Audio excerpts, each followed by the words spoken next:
For those who have done the coilover swap on their SLs, I oftentimes hear people ask, how do you adjust the rear? The front is very self-explanatory.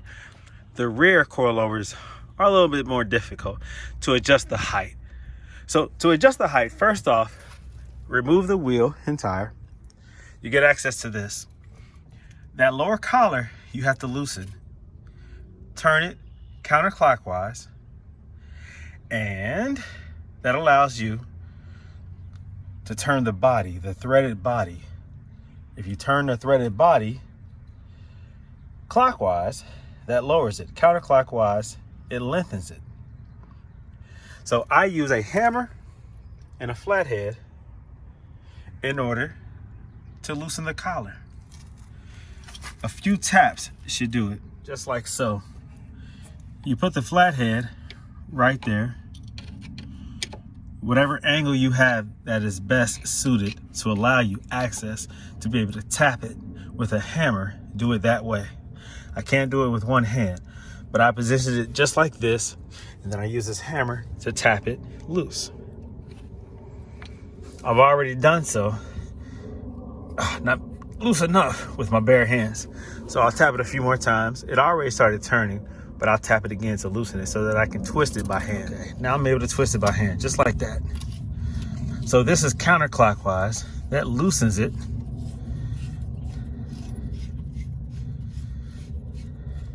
Now, you want to turn a threaded body, and it's best to also allow this to turn along with the threaded body so that you can see this gap right here increase to the desired height.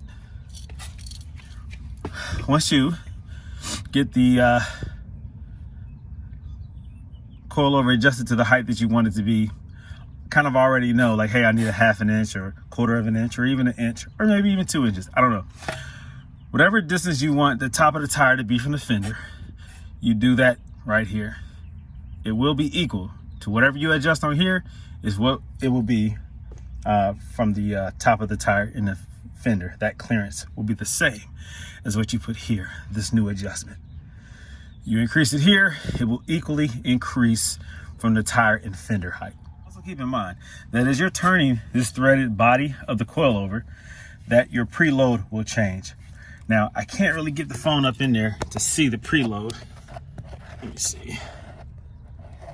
No, I can't. I can't. It's just so tight in there. It's very hard to get. Let me see. All right. So as this threaded body is going to turn, so will your preload. The collar will turn with the body, which will change your preload on the spring. So make sure that you readjust that. Make sure that it's not too tight.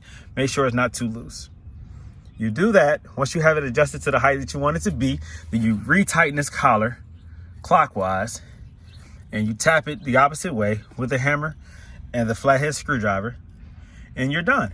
Reassemble, put the wheel and tire back on, drop the car, off of the jack, and see if the height is what you want it to be. Now make sure, however you adjust it on one side, you adjust it on the other side the same length. So if I adjust it this way on the driver's, I'll adjust it the same distance on the passenger. All right, there you go. That's how you adjust the rear height on the Silvers NEOMAX adjustable coilovers. And that applies to pretty much 99% of all coilovers, adjustable coilovers, that is. There you go. You're welcome.